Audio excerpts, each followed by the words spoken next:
This is Note Taking Guide 7.5 for Mathematical Decision Making for Life. Today we're going to talk about something called color theory. The four-color conjecture was first stated just over 150 years ago, but wasn't proved conclusively until 1976. It is an outstanding example of how old ideas combined with new discoveries and techniques in different fields of mathematics provide new approaches to a problem. It is also an example of how an apparently simple problem was thought to be solved, but then became more complex. And it's the first spectacular example where a computer was involved in proving a mathematical theorem. The four-color theorem is the theorem we're going to talk about today. The four-color theorem states that any pattern or map can be colored with four colors. 5 colors are never necessary. Some maps can be colored with less, but 4 is always sufficient. So we're going to try it ourselves and see what we can do. Can we avoid using a 5th color on coloring this object? So let's just start. I know what it means is that when we're coloring these, we can't have edges touching edges of the same color. So let me just get the 3 of these colored with 3 different colors, and then we can talk about what we're talking about from there. Okay, so say we're like this. Now I cannot put a blue here, here, or here because it would be touching another blue. Okay, I can't put a green here, here, here. And I can't put yellow here, here, or here. So think about it for just a minute. This one right here can't touch green and it cannot touch yellow, which means the other color that I used was blue. So I think I'm going to try and put blue there just because it can't touch either of those other two. Okay. Now if I come over here with green and blue, so I know that it can't touch green and it can't touch blue. So I can decide what color to put there. I can either put yellow here or I could try a third color, but I think I'm gonna try yellow because right now I seem to be pretty safe with only 3 colors. Okay. And then over here where these overlaps, it can't be green and it can't be yellow. I'm sorry, it can't be blue and it can't be yellow, so I'm going to go with green right here. And then let's see where that leaves us, okay? Now here, I can't be yellow, I can't be blue, and I can't be green, which is where I have to have that third color now. So I'm going to put that third color right here. I'm going to call it orange, okay? Can't be green, can't be blue, can't be yellow, so I'm going to call this one orange again right here. And can't be green, can't be blue, can't be yellow, so I'm going to call it orange again right here. Okay. Now this outside one can't touch orange or blue or yellow. So no orange or blue or yellow, which means it's going to have to be green. So this whole outside right here can be green. And then this one can't touch green or orange or yellow, which means it's going to have to be blue.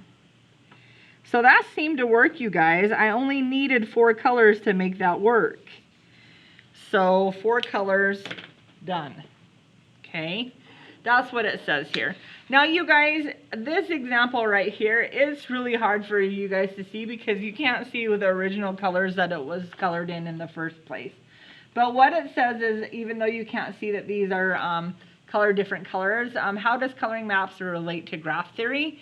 Well, we can put a dot in every section of the map and then connect it with the borders of the other places that it touches. So every map can be modeled as a planar graph. Vertices represent regions, edges represent common borders. Okay, so here's a map right here down in South America. It says, let's practice representing this map of Central America as a graph. Okay, so what we have here is we're going to start, really, you guys, you can do it on the graph right here. You can do it however you want to do it. It might be easiest to just drop a point inside each one of these and then maybe just copy it somewhere else when we're ready. Okay.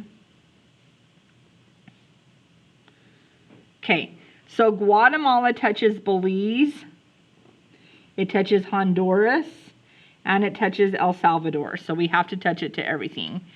So Belize touches Guatemala, and it borders Honduras. So I have to touch it to Honduras. Okay, but then Belize is done. El Salvador touches Guatemala, and it touches Honduras. So I got to come here. And then it doesn't touch anything else. Honduras touches El Salvador, and it touches Nicaragua. So I got to come over here to Nicaragua. Okay, Nicaragua touches Costa Rica, but nothing else. Costa Rica touches Panama, but nothing else. So I just found a graph that I could do. Kind of looks like this if we're drawing it out with graph theory, where we're coming through here, down to here, and down to here. Okay, so we took what was drawn on the map and we made it into a graph. Okay, here's a word problem that asks us to do the same kind of thing, but this time we're going to use some application with it. Suppose that you were given the responsibility to schedule the meeting times of all of the clubs in your high school. The first problem is that some students belong to more than one club. So not all of the clubs can meet on the same day. Secondly, the school does not want to be open every day for after-school clubs. Thus, you need to schedule as few days of the week for the clubs as possible. Below is the list of clubs and club members who belong to more than one club. Okay, clubs will be represented by vertices. So let's say we have math. We have debate. We have science. We have computer. We have art. And we have Spanish. Okay, those are our clubs.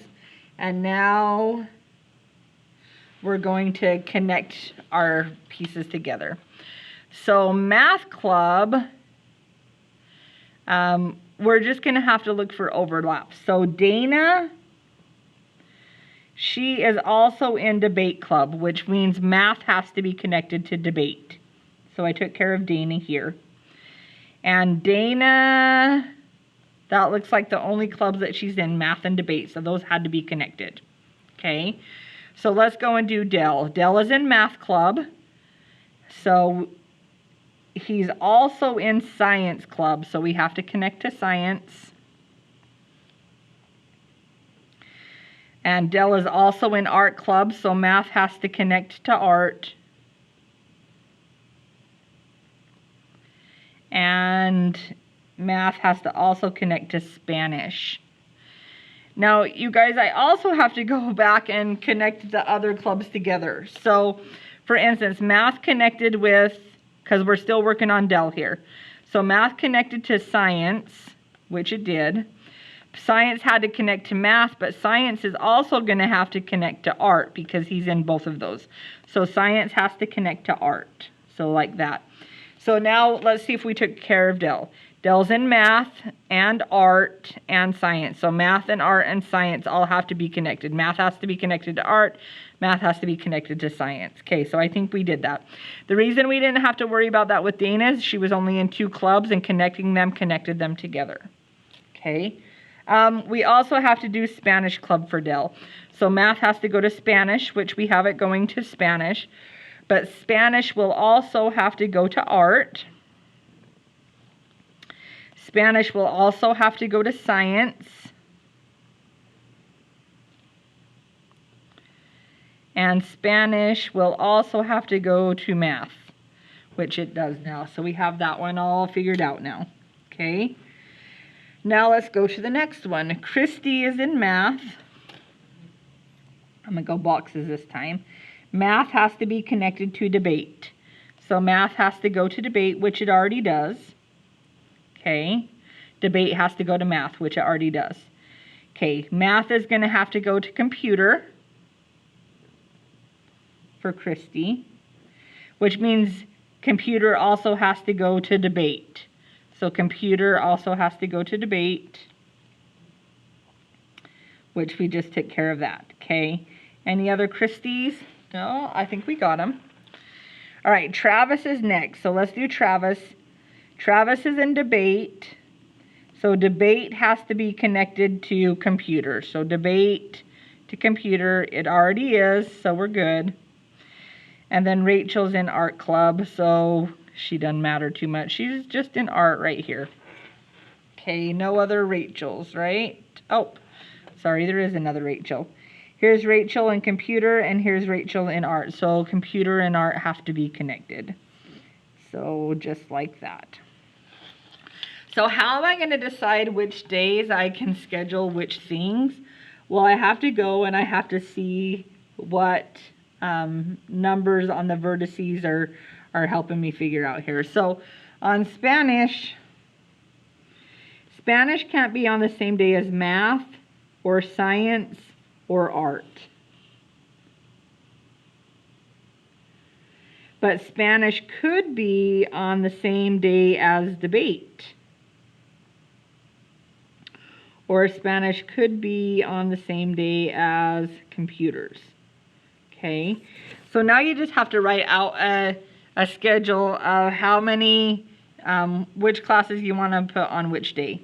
So I'm going to go Monday, Tuesday, Wednesday, and we're going to see if we need more days than that, okay? So on Monday, I'm going to do, I have to do two, I have to do, let's see.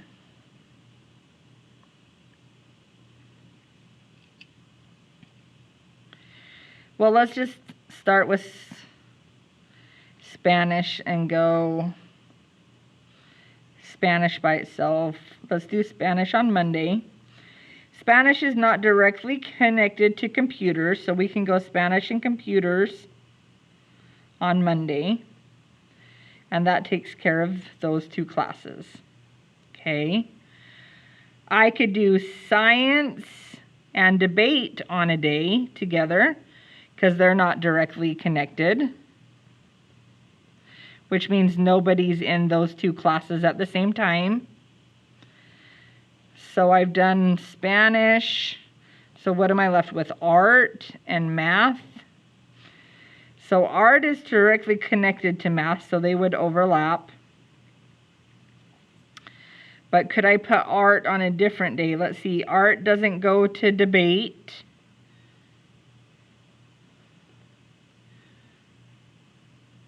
But art does go to science, so I can't put it there.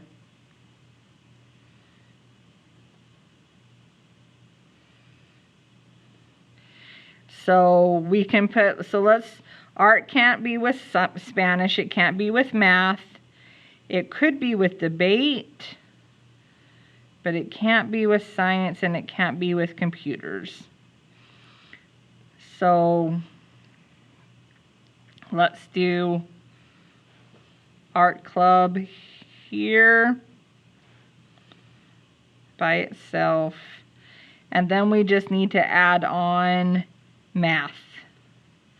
So math actually goes to all of the clubs, it looks like.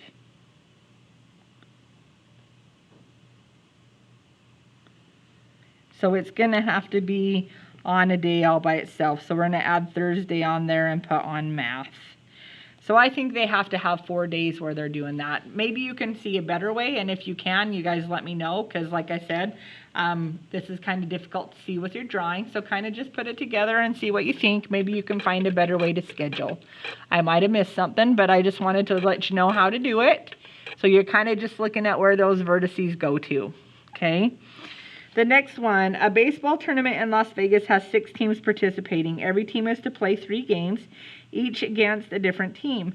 You are in charge of pairing up the teams to create a schedule of games that will be played. A team can't play 2 teams at the same time. create a possible schedule. So I'm going to go team 1, team 2, team 3, team 4, team 5, and team 6. What I got to do is get them playing 2 different teams.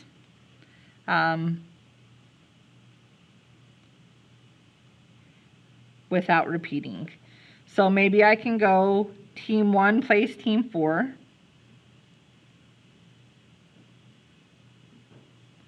Okay.